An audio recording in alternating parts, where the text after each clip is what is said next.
La mise à jour majeure apportée au logiciel Photoshop dans la génération d'images de haute qualité permet au studio d'Adobe de se repositionner au devant de la scène et de mettre un bon coup de pression à ses concurrents. Après avoir occupé pendant des décennies une position monopolistique en termes de création et de traitement d'images et de PAO en général, le logiciel d'Adobe Photoshop s'était vu quelque peu éclipsé ces 2 dernières années du fait de l'émergence de programmes et de sites générés par l'intelligence artificielle qui permettent de faciliter le processus de création d'images à partir de prompts. Les professionnels et les puristes vous le diront, malgré l'émergence d'intelligence artificielle destinée à la création d'images de haute qualité, Photoshop reste toujours le logiciel phare dans le traitement et la création d'images, du fait que les professionnels aiment agir et interagir dans chaque strate de leur création sans intervention extérieure à partir d'un prompt par exemple qui influerait leur méthode de travail classique. Malgré ça, et je parle à la première personne, moi qui utilise et qui adore Photoshop depuis plus de 20 ans, les innovations déjà apportées d'abord par les Neural Filters qui permettaient des automatisations, par exemple pour colorier une image automatiquement, pour réparer une image déchirée et bien d'autres options possibles. Eh bien, à l'époque, nous avions été contents lorsque, il y a environ 1 an et demi, Photoshop incluait le remplissage génératif, aujourd'hui appelé InPainting dans Midjourney par exemple, qui permet, en créant une zone, de pouvoir ajouter, supprimer ou modifier un élément existant. Aujourd'hui, on peut véritablement dire qu'Adobe Photoshop met un grand coup de pied dans la fourmilière en ce qu'il intègre la possibilité de créer des images de haute volée grâce à un prompt sur le modèle de Midjourney avec ces images de référence. Je ne vous dévoile pas tout en ce début de vidéo. Je vais vous montrer comment pouvoir accéder à cette nouvelle fonctionnalité, comment celle-ci est articulée et nous testerons ensemble la qualité des images générées en comparaison avec d'autres mammouths de la génération d'images gérés par l'intelligence artificielle. Je suis Barthélémy, merci de cliquer sur le petit bouton de souscription si tel n'est pas le cas, et nous, on se retrouve immédiatement sur l'interface de Photoshop.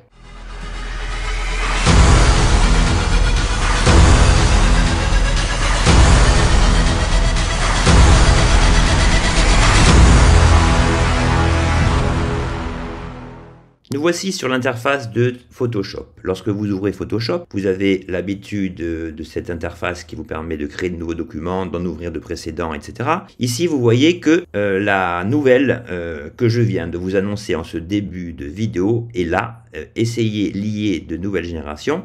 Et il va simplement consister à télécharger cette nouvelle version. Alors, que se passe-t-il quand je clique sur télécharger? Eh bien, cela nous ramène vers l'interface de votre Creative Cloud.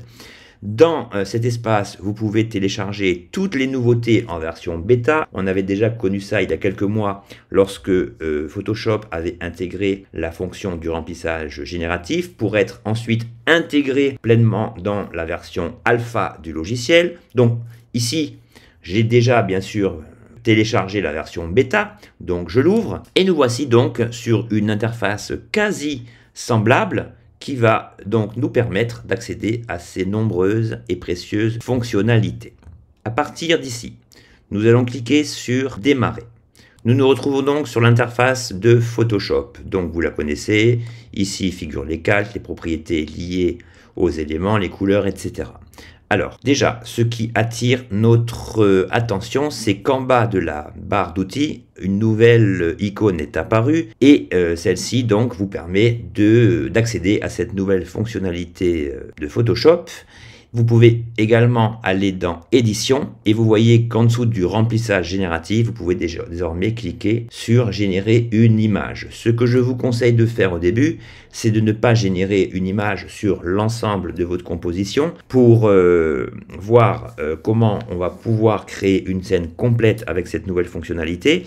Et la troisième solution se trouve sur la barre en bas. Vous voyez, il y a marqué également ici Générer une image. Alors peu importe votre choix, soit sur ce bouton, soit sur la barre latérale, soit par le menu édition, nous allons cliquer sur générer une image et c'est là que cela devient intéressant. Alors, la première question légitime que vous pouvez vous poser, c'est quelle est la différence en fait entre le remplissage génératif et le fait de générer une image? Eh bien, tout simplement, il y a au niveau de la qualité des images générées une réelle différence par rapport au remplissage génératif qui générait parfois des images vraiment pas vraiment de mauvaise qualité, mais dont le résultat ne correspondait pas à nos attentes, tandis qu'ici, vous pouvez donc, à partir d'un prompt, demander l'image que vous voulez, lui appliquer un style et fonctionnalité ô combien précieuse qui est la même que dans Midjourney,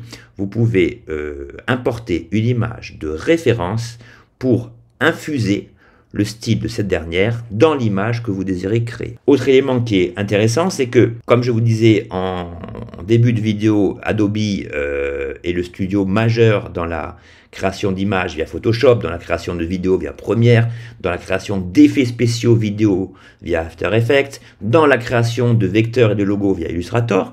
Et donc, ici, vous pouvez, en tant que franco-français, taper votre prompt dans la langue de Molière et l'intelligence artificielle de Photoshop comprendra parfaitement vos instructions.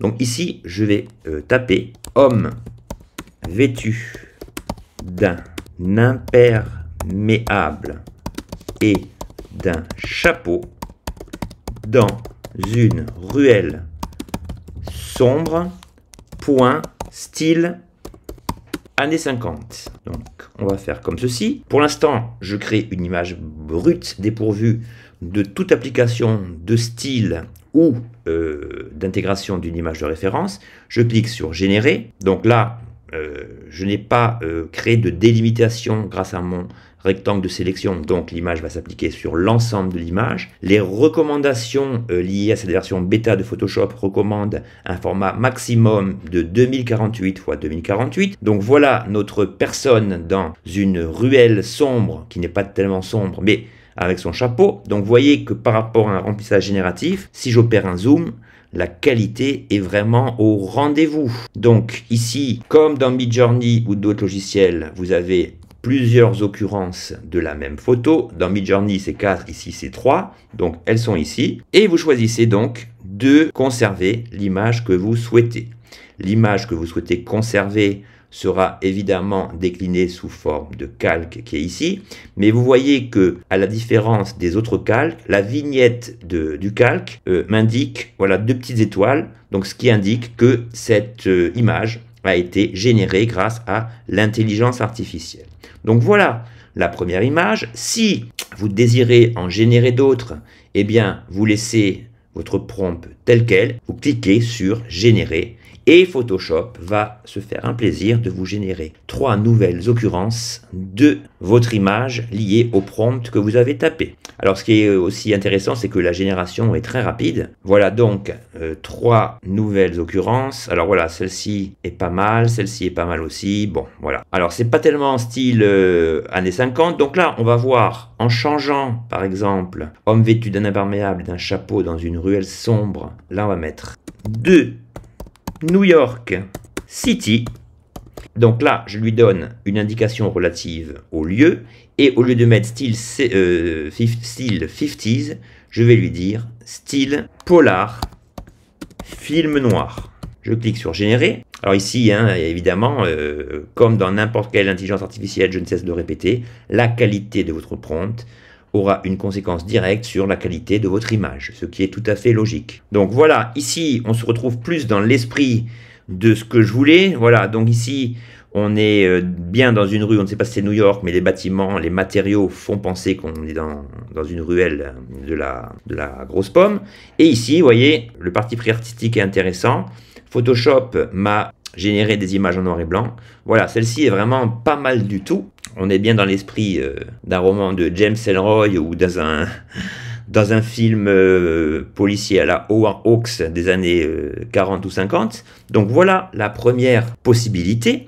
Alors ici, vous voyez que au niveau des variantes, celles-ci sont conservées en mémoire. Donc si vous voulez plusieurs occurrences de la même variante, eh bien, il faudra faire un choix au niveau des calques à retenir. Bon, là, c'est pas très important, mais c'est quand même un détail à noter. Et ici, d'autres spécificités vraiment incroyables sont apparues. C'est-à-dire que si vous cliquez sur les 3 petits points, vous pouvez par exemple supprimer l'arrière-plan. Alors là, la suppression de l'arrière-plan atteint des sommets de qualité comme je vais vous le montrer. Donc regardez, si je clique sur supprimer l'arrière-plan, Photoshop s'exécute et vous voyez que si j'effectue un zoom, eh bien celui-ci ne souffre d'aucun défaut. Le contour est légèrement flouté et permet une intégration totale du personnage dans un autre décor. Alors, sur ce point, voilà comment ça se passe. Les utilisateurs de Photoshop avancés utilisent toujours des techniques non destructrices, c'est-à-dire l'application d'un masque de fusion pour pouvoir revenir à tout moment sur l'image traitée. Quand je dis revenir à tout moment sur l'image traitée, c'est-à-dire que si je me positionne sur mon masque de fusion, que je clique sur le raccourci afin d'obtenir mon pinceau, c'est-à-dire la touche B, eh bien, si la couleur blanche est sélectionnée et que je donne un coup de pinceau, cela va me reconstituer la texture que j'ai préalablement effacée. Et si je clique sur la touche X de mon clavier pour switcher le noir et le blanc, eh bien, mon pinceau aura un rôle d'effaceur. Donc ça, je ne vais pas vous faire un cours sur les masques de fusion, mais je tenais quand même à vous préciser cette fonctionnalité. Donc, vous voyez là, j'efface la matière que j'ai préalablement effacée. Et ici, à partir du moment où j'ai effacé l'arrière-plan, regardez bien sur la barre du bas, on me propose d'importer un arrière-plan. Bon, ça, j'aurais pu le faire de manière classique, hein, j'aurais pu faire fichier importer ou fichier ouvrir, faire glisser un nouvel arrière-plan. Mais puisque Photoshop me facilite la tâche, eh bien, soit j'importe un arrière-plan, c'est-à-dire une image localisée sur mon disque dur, ou je lui dis, génère-moi un arrière-plan. Et là, même chose, on va lui dire rue de Londres, dans le brouillard. Ambiance thriller.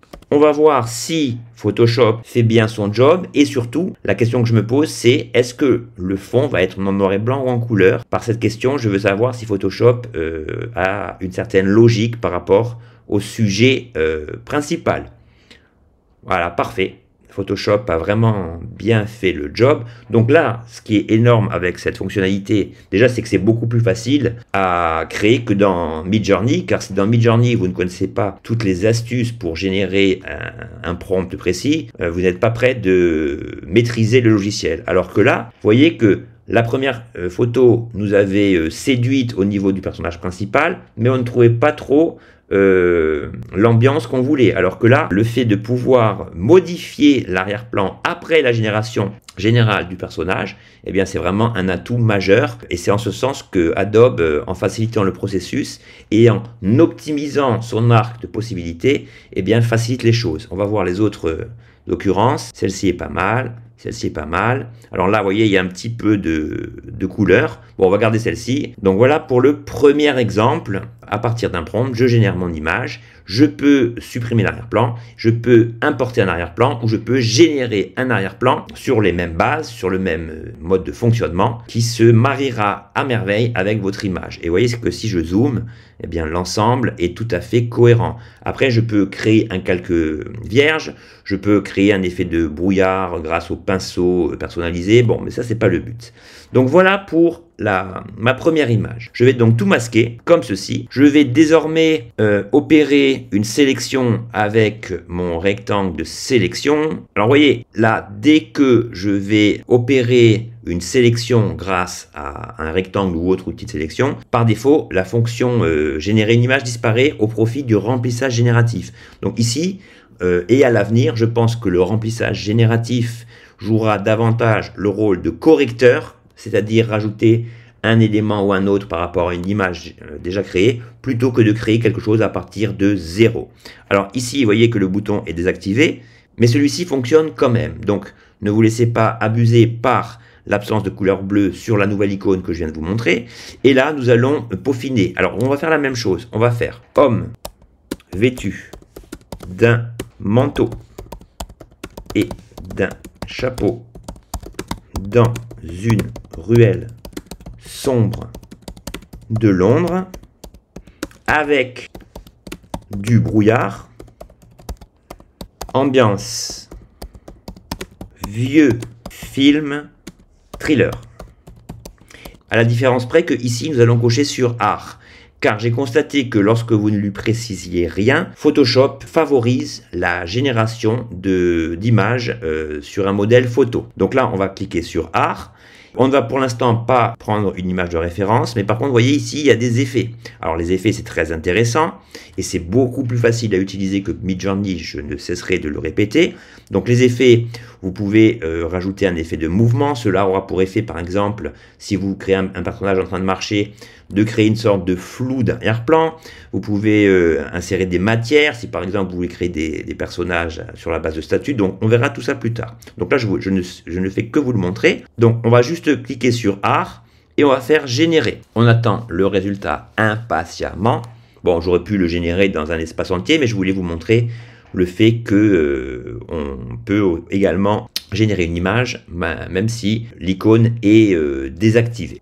Donc voilà, une autre image, donc c'est vraiment un style opposé. Bon, déjà, le bonhomme est de dos, mais ça, j'aurais pu lui dire un homme vu de face, peu importe. Mais voyez que l'aspect artistique est bien accentué par rapport au rendu photo de l'image précédente. On va regarder les autres occurrences. Voilà, celle-ci est pas mal, celle-ci est pas mal. Mais on voit que lorsqu'on applique art, il faudrait quand même lui donner davantage de spécifications afin d'induire Photoshop à ce qu'on veut réellement. Ok, donc là, on retrouve donc les possibilités. Et vous avez aussi une possibilité intéressante, c'est le fait de pouvoir cliquer sur générer des résultats similaires. Donc on y va. Alors parfois la génération de résultats similaires vous donne un rendu proche du style, mais parfois loin de la forme. Donc ça, vous le testerez, vous verrez que parfois on a du mal à obtenir ce qu'on veut, mais bon, la patience est le meilleur de vos alliés. Donc voilà, là c'est pas mal. Bon, le coup est un petit peu bizarre. On va voir la deuxième, la troisième. Donc là, je vais demander un style ambiance vieux film thriller. Là, ça fait plutôt 19e siècle, avec les chapeaux hauts de forme. Bon, c'est pas grave. Là, je vois aussi que j'ai fait une faute dans le terme brouillard. Donc peut-être que cette faute explique le fait que le brouillard n'a pas été appliqué. Voilà, donc là, je refais générer une seconde fois pour voir si, du fait que j'ai corrigé ma faute d'orthographe, le brouillard va apparaître. Oui, on le voit un petit peu au fond, on voit qu'il y a un petit peu une nappe de brouillard. Celle-ci est vraiment pas mal. Celle-ci aussi. Donc là, le brouillard, on le voit dans le fond. Et celle-ci, bon, sans trop d'intérêt, ça fait un petit peu trop caricatural. Puis là, il y a des aberrations graphiques comme cette espèce de manche là qui flotte. On ne sait pas pourquoi. Bon, voilà donc l'application d'un style artistique. Je supprime ce calque. Je me rends ici. Je réduis ma zone de travail afin que vous voyez pleinement ce que je veux faire. Et ici, nous allons donc recliquer sur l'icône du bas. Nous allons cette fois-ci changer radicalement de style. On va prendre l'exemple que je prends toujours.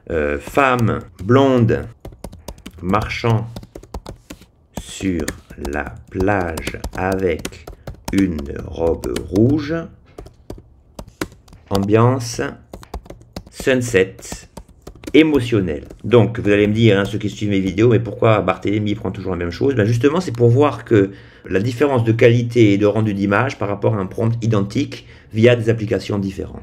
Donc ici, je ne vais pas lui appliquer un effet artistique, je vais lui appliquer un effet proprement dit. Alors ici, on va vouloir par exemple un effet hyper réaliste, donc là on va voir la qualité du rendu avec un élément lié au mouvement. Vous voyez que lorsque je clique sur un effet lié au mouvement, d'autres propositions apparaissent venant compléter celle initiale si vous voulez. Ok? Alors ici, quand je clique sur mouvement, donc je peux choisir entre toutes ces possibilités. Donc du coup ça fait disparaître l'effet hyperréalisme. Donc je vais aller sur sélectionner et on va laisser sur ma première idée. On y va. Donc vous voyez hein, ici Photoshop vous confirme bien que vous pouvez écrire un prompt dans plus de 100 langues différentes, ce qui vient confirmer ce que je vous ai dit tout à l'heure. Ici nul besoin de traduire vos prompts pour une meilleure efficacité, ça revient au même. Et voilà notre femme blonde en robe rouge sur la plage avec un effet coucher de soleil dans un style émotionnel.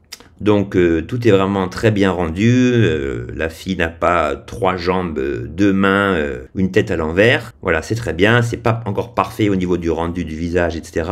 Mais cela facilite grandement la donne lorsque vous voulez créer des images rapidement. Ok? Alors, ici, dans la barre latérale, vous voyez que l'icône réapparaît au milieu. Si je clique dessus, je peux ici ajouter un style supplémentaire. Donc ici, on va rajouter un effet de mouvement comme je le voulais. Et cet effet de mouvement va correspondre, alors on va faire un truc marrant, on va faire cyberpunk, ok? Et on va faire générer. Donc j'ai hâte de voir ce que cela donne en mélangeant deux styles a priori antagonistes. Ah, c'est pas mal, hein, ça donne un aspect un peu années 80 dans les couleurs. Ouais, c'est joli. Hein. Donc voilà, vous avez d'autres possibilités. Les images sont vraiment très très jolies. Mais j'ai vu dans l'un des styles quelque chose qui pourrait nous intéresser en rapport à l'exemple précédent. Donc regardez bien. Ici, je vais dupliquer ce calque. Pour dupliquer un calque, vous faites CTRL-J ou COMMAND-J si vous avez un Mac. Ok, donc si je masque tous mes calques, le bonhomme apparaît comme ça. Donc ce que je veux faire ici, c'est récupérer le fond, c'est-à-dire la partie qu'on a effacée dans notre masque de fusion. Donc pour ce faire, rien de plus facile, vous retournez sur votre masque de fusion, vous tapez sur X pour faire switcher le noir et le blanc, et là, remplissage couleur de premier plan, et vous obtenez l'intégralité de la première occurrence de l'image, c'est-à-dire le personnage principal dans une rue de New York. Donc ici, si je clique dessus, on ne va malheureusement pas pouvoir agir sur l'image du fait que, comme je vous l'ai dit tout à l'heure, vous voyez que si vous vous penchez sur la vignette des calques et du fait que j'ai dupliqué le calque, celui-ci n'est pas en mesure d'être modifié selon les mêmes bases, dans la mesure où les petites étoiles qu'on voit en bas indiquent que le calque a été en quelque sorte aplati, qu'il est dépourvu des fonctionnalités nous permettant de le transformer en une autre occurrence. Alors pour ce faire, c'est pas grave, donc celui-ci on l'a sécurisé, je le masque, je reviens sur le tout premier, et ici, l'icône est bien là. Donc retenez bien ça, si vous voulez conserver un calque, celui-ci va perdre ses fonctionnalités liées au changement induit par l'intelligence artificielle. Donc là, je vais cliquer dessus, on va aller dans les styles, je vais cliquer sur mouvement, et ici j'ai remarqué qu'on a l'option film noir, donc c'est ce qu'on voulait. Je vais cliquer dessus, et je génère pour voir si l'application de cette option va finalement bien me donner le rendu qu'on voulait obtenir au début.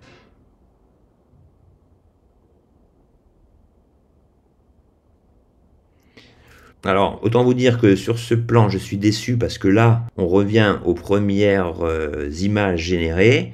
Ah, celle-ci est pas mal, celle-ci aussi, mais bon, j'aurais pensé que le style aurait eu plus d'influence dans la génération de mon image. Bon, on est là pour tester, hein, rien n'est parfait, mais vous voyez que vous pouvez tout à fait infléchir l'image à tout moment, à partir du moment où vous ne l'avez pas copié sur un nouveau calque. Ok, on est pas mal. Alors maintenant, la grosse nouveauté, donc ceux qui utilisent déjà Midjourney et la commande sref savent ce dont je veux parler, c'est-à-dire créer une image sur la base d'un modèle induit, incorporé grâce à une image stockée sur votre disque dur. Donc là, nous allons aller dans le prompt. Nous allons sélectionner commande A, l'ensemble, et nous allons lui dire robot humanoïde surveillant la porte d'entrée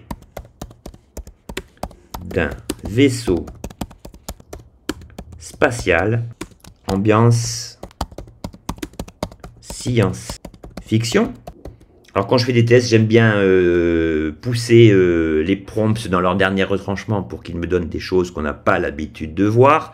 Et ici, je vais donc cliquer sur mon icône, très bien. Et au niveau des thèmes, nous allons voir celui que nous pouvons choisir. Donc nous avons les thèmes, nous avons des techniques, nous avons les effets, nous avons les matières, nous avons les concepts.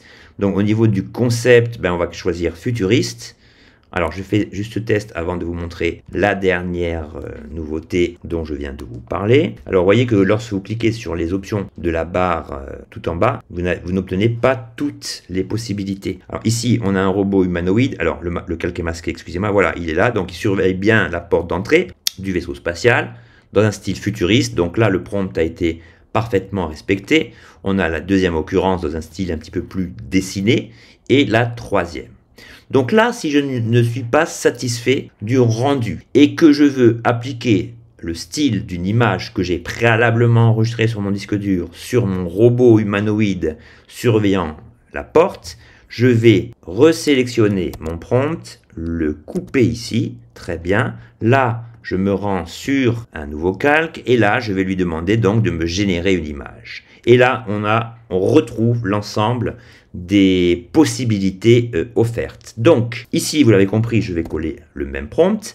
Ici, je ne vais pas lui demander art, photo, puisque cela sera inutile du fait que la partie qui nous intéresse, c'est les options ici. Alors, ici, deux cas de figure. Soit vous pouvez choisir un des styles que vous pouvez prévisualiser ici et proposer par votre Photoshop pour infuser le style de l'image choisie ici dans votre robot surveillant la porte. Mais nous, ce qu'on veut faire, c'est que on veut importer une image à partir de notre disque dur. Alors, un petit détail, si vous cliquez sur les trois petits points ici et que vous faites sur terme génératif de lier, vous allez tomber sur cette page spécifique du site Adobe qui va effectuer une sorte de rappel des règles à respecter, des règles de bonne conduite lorsque vous utilisez des prompts pour ne pas générer des images violentes liées au sexe, enfin ce genre de choses. Bon, de toute manière, dès que vous mettez un terme un petit peu audacieux,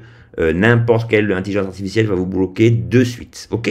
Donc ça, c'était un petit rappel si vous voulez regarder ça. Donc ici, on est là. Là, je vais cliquer sur image de référence. Donc pour ce faire, vous allez cliquer ici. J'ai préparé 3 images de référence dans mon bureau. Et là, je vais choisir celle-ci. Donc, vous voyez ici, c'est un style biomécanique, style alien avec des textures un peu sales et des couleurs vives. Je veux que mon robot surveillant ma porte corresponde à ce style. Je vais valider. Photoshop m'a bien incorporé l'image. Et là, je fais remplacer l'image. Et vous voyez, Photoshop me propose associer le style de votre propre image. On y va, générer, et on va voir comment le style infuse dans la création de cette nouvelle image. Ah voilà, c'est beaucoup mieux. Alors on a moins la sensation de profondeur, là on a vraiment un robot de face, mais si on compare le cœur que j'ai importé, Photoshop a vraiment respecté le genre. Alors on va regarder les autres occurrences. Voilà, j'ai obtenu exactement le rendu que je voulais. Voilà, des espèces de câbles sales dans les couleurs dominantes. Donc, voilà, cela marche très efficacement. Donc, tout est parfait. Je vais répéter l'expérience avec les deux autres images de référence. Donc, bis repetita, je clique ici, je colle mon prompt, je clique sur image de référence. Je vais choisir ma seconde image qui devrait être celle-ci. Alors voilà, ici c'est un bureau dont je me sers pour mon générique avec un style très marqué années 80, des couleurs vives, etc. On va essayer, générer. Bon, la génération est beaucoup plus rapide que sur Midjourney, le moteur de Photoshop fonctionne extrêmement bien. Et là voilà, vous voyez que les couleurs sont exactement les mêmes dans leur déclinaison que dans la photo initiale, et mon robot est bien en train de surveiller l'entrée du vaisseau spatial, bien que là il est plutôt en train de surveiller l'entrée d'une terrasse, mais bon, ça c'est pas grave, on sait que toute génération issue de l'intelligence artificielle n'est jamais parfaite. Alors il y a aussi une chose importante, c'est que l'image que vous avez importée en tant qu'image de référence peut, selon la disposition des éléments de l'image importée, influer, modifier quelque peu le prompt initial. Mais bon, c'est vraiment très bien fait. Et on va enfin tester la troisième source d'image, donc image de référence, choisir une image. Voilà, alors là, c'est un portrait d'un Frankenstein moderne que j'avais généré sur Midjourney. Donc, on va voir comment Photoshop va interpréter cela. Voilà, pas mal du tout. Bon, là, vous voyez, ce que je vous disais il y a 2 minutes se concrétise ici. Ici, du fait qu'on lui ait imposé une image avec un visage humain, eh bien ici, le corps humanoïde ne s'applique pas au visage. Vous voyez? Donc ici, on va regarder d'autres occurrences. Bon, c'est quand même pas mal, hein. C'est vraiment super bien. Donc, lorsque vous allez commencer à manipuler un petit peu mieux ces techniques, n'oubliez pas, comme je vous l'ai dit, que l'image incorporée peut modifier en fait le prompt initial. Donc dans ce cas-là, il aurait fallu que j'intègre une image de ce style, mais avec par exemple un personnage en armure ou un robot déjà créé sur ses bases. Donc vous voyez que Photoshop frappe très fort et entend bien envoyer un message à la concurrence qu'il n'a pas perdu de sa superbe. Alors on va procéder à un autre essai. Alors dans cet exemple, et c'est là qu'on voit que la sémantique, la terminologie est importante, eh bien ici, du fait que nous voulions une tête de robot, eh bien là, je vais choisir cette zone. Et ici, je vais effectuer un remplissage génératif. Donc, n'oubliez pas qu'il peut y avoir une confusion entre le remplissage génératif qui existe désormais depuis plus d'1 an et cette nouvelle fonctionnalité de Photoshop. Eh bien ici, en fait, considérez le remplissage génératif non pas comme un outil à part entière, grâce auquel vous allez créer une image de toute pièce, mais plutôt une sorte de correcteur qui va permettre de renforcer certains détails. Donc là, nous allons préciser casque de robot futuriste. Je génère. Normalement, Photoshop devrait s'exécuter en créant un calque dans le même style. Et voilà notre robot, notre casque de robot créé. Il est vraiment superbe. Bon, là, il intègre un peu de couleur, mais c'est pas grave. On a d'autres occurrences. Voilà, celui-ci se marie très bien et celui-là. Donc, vous voyez qu'en combinant le fait de créer des images à partir d'un prompt et l'ancien remplissage génératif, vous pouvez faire de l'inpainting, hein, le thème à la mode, pour modifier vos créations. Donc voilà la dernière nouveauté de Photoshop. Je voudrais aussi vous montrer une dernière chose qui consiste à mélanger tous les styles. Alors, je vais tout masquer. On va créer un style différent. Donc là, je vais lui demander une statue d'un lapin en bois. Je vais appliquer un effet lié à la matière. Ici, donc, je vais demander en bois. Donc là, au niveau des matières, est-ce que le bois existe? Non, mais on va demander une gravure. C'est pour voir comment cela fonctionne. Générer. Et voilà ma statue de lapin dans une texture bois parfaitement restituée. Voilà la seconde. Et voilà la troisième. Alors maintenant, admettons que je veuille une statue d'un lapin, non pas en texture bois, mais de style égyptien. On va cliquer ici. Je vais cliquer sur l'icône que vous connaissez désormais pour modifier cela. Donc là, je vais décocher la gravure bois. Je vais retourner ici. Je vais retaper le prompt statue d'un lapin. Je vais chercher une image de référence, celle-ci qui nous montre un sphinx en or et en argent. Voilà. Et ici, en plus de cela, je vais lui dire que je veux une photo. Vous voyez, ce que je veux dire, c'est que tous les styles peuvent se cumuler. Vous n'êtes pas obligé de prendre une image de référence. Vous pouvez prendre une image de référence, lui dire je veux une photo et vous pouvez enrichir ça par des effets. Donc là, je ne vais pas aller trop loin. On va juste voir dans quelle mesure Photoshop interprète cela pour la génération de ma nouvelle statue tant désirée. Et voilà donc mon lapin, super bien réalisé donc avec cette déclinaison or-argent. On va voir les autres occurrences. Voilà, celui-ci est très bien fait. Donc là, voilà, on pense que c'est une dune derrière. Donc si je veux celle-ci, par exemple, et que je veux intégrer un musée égyptien à l'arrière, donc vous avez compris comment cela fonctionne. Je clique sur les 3 petits points. Je lui dis supprimer l'arrière-plan. Photoshop s'exécute très rapidement. Donc là, je vais masquer le calque en dessous. Voilà. Donc là, mon lapin est parfaitement détouré. Et ici, je vais lui dire générer un arrière-plan. Et là, je vais lui dire musée égyptien avec focus arrière-plan. Je clique sur générer. Et voilà donc notre fond de musée égyptien avec un focus un petit peu flou en arrière-plan. C'est exactement ce que je lui ai demandé. Voilà d'autres occurrences du sujet. C'est vraiment très très bien réalisé. Donc après, il peut y avoir des petites différences de couleurs, de tonalité, de niveau, etc. Donc les utilisateurs avertis de Photoshop savent qu'il existe par exemple les calques de réglage, voilà, pour harmoniser tout. Donc là vous faites nouveau, calque de réglage, correspondance de couleurs, ok, vous allez cliquer sur la petite vignette de ce calque, donc voilà ici, donc à partir de là vous vous rendez ici, et vous pouvez donc tester voilà, les différents filtres qui vous donneront des résultats plus harmonieux. Voilà, là j'ai un petit peu boosté sur les couleurs, mais en fait voilà, l'ensemble est harmonieux. Donc vous voyez que cette nouveauté, cette mise à jour de Photoshop est vraiment une mise à jour majeure. Pour tous les utilisateurs de logiciels et de sites liés à l'intelligence artificielle qui n'utilisent pas Photoshop, eh bien, j'espère que cette vidéo les aura convaincus que Photoshop est encore le meilleur logiciel du monde pour le traitement d'images. Cette mise à jour prouve également plusieurs choses. La première, c'est que Adobe ne compte pas se laisser faire face à l'émergence de concurrents liés à l'intelligence artificielle. La deuxième chose, c'est que en termes d'utilisation et de rapidité, on voit qu'on peut obtenir, grâce à cette mise à jour, des résultats similaires à un logiciel super performant tel que Midjourney, sans avoir besoin d'une connaissance accrue liée à l'utilisation de prompts complexes. Et enfin, la dernière remarque aussi, enfin la dernière précision, c'est que il est vrai que Photoshop requiert un abonnement payant, mais n'oubliez pas que cette fonctionnalité, même si elle est un petit peu moins performante, vous pouvez l'utiliser avec Adobe Firefly, qui est un site que vous trouvez en ligne et que j'ai traité déjà dans une nouvelle vidéo dont je vous mets le lien en description.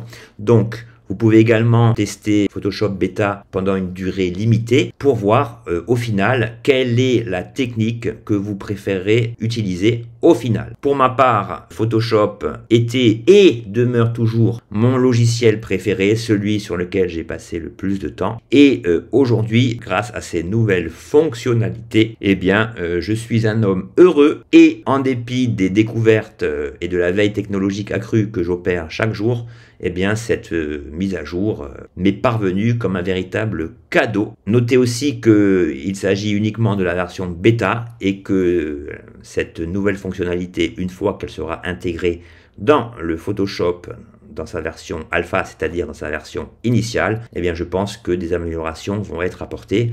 Mais enfin, en tout cas, on voit que l'intelligence artificielle, que ce soit au sein de Photoshop ou au sein d'autres logiciels tels que Midjourney, Ideogram et d'autres générateurs d'images de haute qualité, eh bien, ne va pas finir de nous surprendre. Voilà, je ne comptais pas vous faire de vidéo aujourd'hui, mais vu l'actualité, je n'ai pas résisté à vous fournir cette information majeure. C'est Barthélémy. Je vous remercie de votre attention. N'hésitez pas à me poser vos questions ou de me dire ce que vous pensez de cette nouvelle fonctionnalité en commentaire. Quant à nous, on se retrouve très vite pour une nouvelle vidéo basée sur l'intelligence artificielle ou autres thèmes récurrents à l'actualité. Ciao!